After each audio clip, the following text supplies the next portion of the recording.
یہ کہانی ہے میرے دوست نعمان کی۔ ہم نئے نئے جوان ہوئے تھے، سب کو ہی لڑکیوں سے فون پر بات کرنے کا شوق تھا۔ اب یہ مت بولیے گا کہ آپ نہیں کرتے، پر جب ہم بڑے ہوئے تو موبائل وغیرہ نہیں تھا۔ جو لوگ 90 کے ہوں گے انہیں تو یاد ہوگا کہ شادیوں میں جاتے ہوئے ایک پین اور پیپر ہر لڑکا جیب میں رکھتا تھا کہ نہ جانے کب قسمت مہربان ہو جائے اور کسی لڑکی کو نمبر مل جائے یا پھر دینا پڑ جائے۔ بہرحال مہر النساء کو ہم نے بھی سب سے پہلے ایک شادی ہال میں دیکھا تھا۔ مائیوں سے ہم اس کو اور وہ ہمیں دیکھے جا رہی تھی۔ وہ لڑکے والوں کی طرف سے تھی، دلہے کی کزن تھی شاید۔ ادھر ہماری بھی خالہ زاد بہن کی شادی تھی، تو رسموں میں جیسے انگلی پکڑائی، گیٹ رکائی، اور اس میں ہم بھی پیش تھے، اور وہ بھی۔ خیر ولیمے کے دن ڈرتے ڈرتے جب ہمیں یقین ہو گیا کہ وہ بھی ہم میں انٹرسٹڈ ہے تو نمبر مانگا، جو اس نے جاتے ہوئے ٹیبل پر رکھ کر اشارہ کرتے ہوئے بتا دیا۔ اس پر ایک نمبر تھا اور لکھا تھا کہ 12 بجے کے بعد کال کیجیے گا۔ ویسے سچی میں اب تو محبت آسان ہو گئی ہے، سب کا اپنا موبائل، پھر پیکج، کال ملاتے جاؤ، قسمت آزماتے جاؤ۔ سستی ہے آج کل کی محبت، پر پائیدار نہیں۔ ہم نے اگلے دن فون کیا اور اس طرح ہم ایک دوسرے کو جاننے لگے۔ میں نے اسے بولا کہ کل تمہارے گھر کے سامنے 6 بجے بائک پر گزروں گا، تم چھت پر رہنا، اور ہم بائک لے کر گئے تو وہ چھت سے جھانک رہی تھی۔ باتیں کرنے کو کیا ہوتی تھی، کب اٹھی، کیا کھایا، ناشتے میں کیا کھایا اور کیا کر رہی ہو، وغیرہ وغیرہ۔ یہ 5 منٹ کی کال سے ہی دل بھر جاتا تھا۔ کبھی وہ بتا دیتی کہ آج لیاقت مارکیٹ جاؤں گی خالہ کے ساتھ، اور ہم دوست کو لے کر خام خواہ بازار کی گلیوں میں گھوم رہے ہوتے، اور وہ اسے ایک نظر دیکھ کر اشارہ کر کے سمجھتے کہ بڑا تیر مار لیا ہے آج۔ بیچارے دوستوں کو بھی بڑا خوار کرایا ہم نے اسی کے چکر میں۔ بہرحال اس سے بات کرتے کرتے 5 سال کب گزرے پتہ ہی نہیں چلا۔ پی ٹی سی ایل پرانا ہو گیا، گھر والوں کو بڑی مشکل سے منایا کہ رشتہ لے جائیں۔ امی پہلے دن سے ہی اسے ناپسند کرتی تھی، کیونکہ ان کے خیال میں ان کا بیٹا چکر چلا کر بھی شریف تھا اور وہ چکر چلانے والی آوارہ تھی۔ پر ہمارے لیے تو ہماری دنیا تھی مہر النساء۔ میں پیار سے اسے مہرو کہا کرتا تھا۔ رشتہ طے ہونے کے مراحل نہایت دشوار تھے، وہ پوری ایک کہانی ہے، کبھی پھر تفصیل سے ذکر کریں گے۔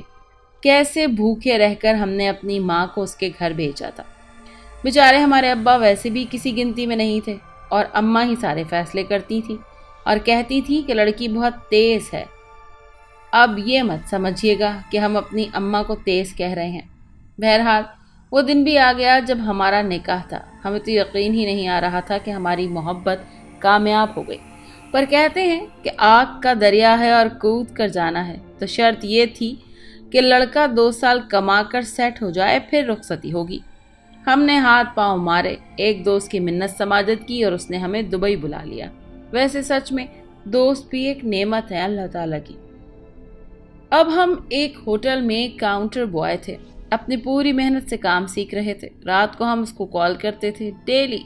اب تو ویسے بھی وہ ہماری منکوہا ہو گئی تھی۔ کراچی میں اس وقت مغرب ہو رہی تھی۔ جیسے ہی میں کال کرتا تو وہ فوراً مل جاتی۔ پتہ نہیں اسے کیسے پتہ چل جاتا کہ میری کال آنے والی ہے۔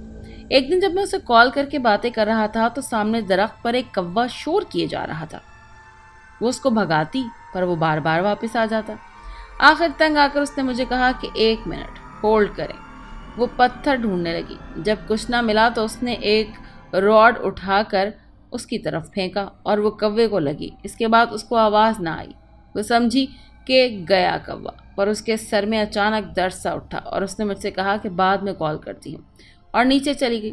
اگلے دن اس کا فون آیا تو اس نے روتے ہوئے بتایا کہ رات مجھے شدید بخار چڑھ گیا اور پھر رات میں اسے خواب آیا کوئی اسے سریے سے پیٹ رہا ہے، اور صبح اٹھی تو پورے جسم پر نیل پڑے ہوئے تھے اس کے۔ مجھے کچھ گھبراہٹ سی ہونے لگی۔ میں نے اسے کہا کہ اسے جو ہے وہ جھڑوا لو یا آیت الکرسی وغیرہ پڑھو۔ وہ بہت اداس تھی۔ مجھے بھی واپس جانے میں 6 ماہ باقی تھے۔ مجھے اس کی بہت فکر ہو رہی تھی۔ اب وہ اکثر بیمار رہتی تھی۔ اس کے جسم پر روز کہیں نہ کہیں نیل پڑے ہوتے تھے اور اس کا جسم بہت درد کرتا رہتا تھا۔ ایک دن تو حد ہی ہو گئی جب امی نے اسے گھر بلوایا۔ پورے خاندان کی دعوت تھی اور اچانک اسے دورہ پڑنے لگا۔ اس کے ہاتھ پاؤں اکڑ گئے اور وہ تڑپنے لگی۔ پورے خاندان میں اس کے لیے باتیں شروع ہو گئی۔ امی کو بھی اس دن اس کے بارے میں پتہ چلا تھا۔ اور اب وہ بضد تھیں کہ یہ رشتہ توڑ دوں گی۔ مہرو اب بہت کمزور ہو گئی تھی، نیند پوری نہ ہونے کی وجہ سے اس کا چہرہ اتر چکا تھا، وہ راتوں کو سکون سے سو نہیں پاتی تھی۔ امی نے مجھے دعوت والا پورا واقعہ بتاتے ہوئے کہا کہ جان چھڑواؤ اس سے، اور میں نے کہا آپ کچھ مت کہیے گا، مجھے آنے دے پھر دیکھتے ہیں۔ مجھے چھٹی ملنے میں ابھی بھی پورے 2 مہینے تھے۔ یہ وقت گزارنا میرے لیے مشکل ہوتا جا رہا تھا۔ خدا خدا کر کے وہ دن بھی آیا جب میری چھٹی منظور ہوئی۔ پورے 3 مہینے کی تھی۔ پچھلے 1 مہینے سے میری مہرو سے کوئی بات نہیں ہوئی تھی۔ اس کی امی کو کبھی کبھی فون کر لیتا، وہ رو دیتی، بولتی بیٹا کیا ہو گیا میری مہرو کو، بس چپ لیٹی رہتی ہے، کسی کی نظر لگ گئی پتہ نہیں۔ میں نے انہیں دلاسا دیا، آنٹی فکر نہ کریں، سب ٹھیک ہو جائے گا۔ خیر، جہاز میں بیٹھا سوچ رہا تھا کہ کیا کیا کیا جا سکتا ہے۔ کراچی اتروں گا تو مہرو کے گھر والوں کے سامنے جا کر بات کروں گا۔ مہرو سامنے کھڑی ہوگی اور ہم ایک دوسرے کو دیکھ کر 2 سال کی دوری کے تمام گلے شکوے آنکھوں ہی آنکھوں میں کر لیں گے۔ افسوس، کبھی کبھی ہم کچھ سوچ رہے ہوتے ہیں اور تقدیر میں کچھ اور ہی لکھا ہوتا ہے۔ انہی سب سوچوں میں سفر کٹ گیا۔ باہر نکلا تو ابو بے چینی سے ادھر ادھر دیکھ رہے تھے اور میں نے اپنے تمام دکھ بھلا کر انہیں ہنس کر ہاتھ ہلایا۔ میرے ابو کے چہرے پر ایسی خوشی میں نے کم ہی دیکھی تھی۔ وہ خوشی سے رو پڑے تھے اور مجھے زور سے گلے لگا لیا۔ میں بھی ان سے مل کر رو دیا۔ مانا مجھے مہرو کا غم تھا، پر میرے باقی رشتے بھی تھے، اور میں یہ نہیں چاہتا تھا کہ اس پل جب وہ سب اتنے خوش ہیں میں اداس چہرہ بنا کر گھومتا پھروں۔ آخر ان کا بھی مجھ پر حق تھا۔ میں گھر پہنچا، امی نے بولا آ گیا میرا لال، اور ماتھا چوما۔ بہرحال سب کے بیچ بیٹھ کر ادھر ادھر کی باتوں میں سامان کھولنا شروع کیا۔ جو لوگ باہر بسے ہوتے ہیں انہیں پتا ہوتا ہے کہ گھر آ کر سامان بانٹنے کا کتنا دل چاہ رہا ہوتا ہے۔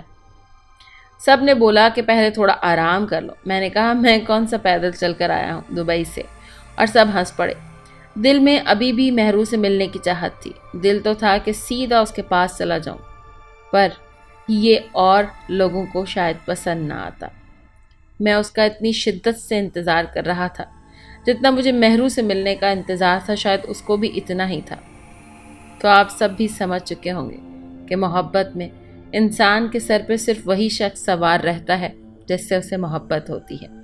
بہرحال چھوٹی بہن کا فون، بھائی کا ایکس باکس، اور امی کو کچھ پیسے دیے۔ ابو کے لیے میں پہلی بار اپنے پیسوں سے پرفیوم لایا تھا، انہیں بہت شوق تھا پرفیوم اور گھڑیوں کا۔ پھر میں نے انہیں کہا کہ اپنا ہاتھ آگے کریں تو ان کے ہاتھ پر ڈیجیٹل بلڈ پریشر مشین رکھ دی، اور کہا کہ اب آپ بلڈ پریشر، ہارٹ ریٹ خود گھر میں ہی مانیٹر کر سکتے ہیں۔ امی نے تھوڑا سا منہ بنانے لگی۔ میں جانتا تھا وہ دل ہی دل میں بہت پیار کرتی ہیں مجھ سے، اور میں نے کہا چلیں اب میں چینج کرتا ہوں۔ امی بولیں بس میرے لیے کچھ نہیں لائے؟ میں نے کہا آپ کے لیے میں آ گیا ہوں نا۔ وہ ہنستے ہوئے بولی، میرے سر پر ہاتھ پھیرنے لگی۔ میرا لال۔ میں پیچھے کی طرف بڑھا، جیسے اپنے روم میں جا رہا تھا، پیچھے جا کر اپنی جیب میں ہاتھ ڈالا اور ایک گولڈ چین نکال کر امی کے پیچھے سے آ کر ان کے گلے میں پہنانے لگا۔ سب ہنس دیے اور امی نے مجھے بہت سی دعائیں دی۔ چینج کر کے میں نے بائک نکالی، مہرو کے لیے جو چاکلیٹس اور بریسلیٹ لایا تھا وہ رکھا اور نکل گیا اس کے گھر کی طرف۔ مہرو کے گھر پہنچ کر بیل بجائی تو چاہا کہ کاش مہرو ہی دروازہ کھولے، پر ایسا ممکن نہ تھا۔ اس کی امی آئیں، دروازہ کھولا، میرے سر پر ہاتھ پھیرا۔ میں نے پوچھا آنٹی مہرو تو؟ انہوں نے ایک روم کی طرف اشارہ کیا اور ان کی آنکھوں میں آنسو آ گئے۔ میں انہیں دلاسا دے کر سیدھا مہرو کے روم میں گیا۔ وہ بے سود آنکھیں بند کیے ایک بیڈ پر پڑی تھی۔ میں اس کے برابر میں ایک کرسی پر بیٹھ گیا۔ آواز تھی، مہرو؟ اس نے آنکھیں کھول کر مجھے دیکھا۔ اس کے چہرے پر ہلکی سی مسکراہٹ آئی۔ وہ بولنے کے لیے ہونٹ کھولنا چاہتی تھی پر وہ بول ہی نہیں پا رہی تھی۔ اپنی بے بسی پر اس کی آنکھوں سے آنسو ٹپکنے لگے۔ میں اپنے آپ کو قابو کرتے ہوئے مسکرا کر اس کے آنسو صاف کرتے ہوئے بولا، اب کیوں رو رہی ہو پگلی؟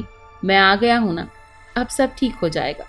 اسے چاکلیٹس دکھائیں تو وہ پھر مسکرا دی۔ اسے بریسلیٹ پہنانے کے لیے اس کا ہاتھ پکڑا تو اس کی کلائیوں پر عجیب سے زخم تھے۔ میرا دل بہت دکھا اس کا یہ حال دیکھ کر۔ مجھے اچانک رمضان یاد آ گئے، جب ہم افطار کے بعد اسٹال لگاتے تھے مال روڈ پر، تھوڑا سا خرچہ نکل آیا کرتا تھا عید کا۔ وہ اکثر اسٹال پر آتی تھی اور اپنا ہاتھ آگے کر کے اتراتے ہوئے کہتی تھی، چوڑیاں دکھا دیں میرے سائز کی، اور میں اسے بہت پیار سے چوڑیاں پہنایا کرتا تھا۔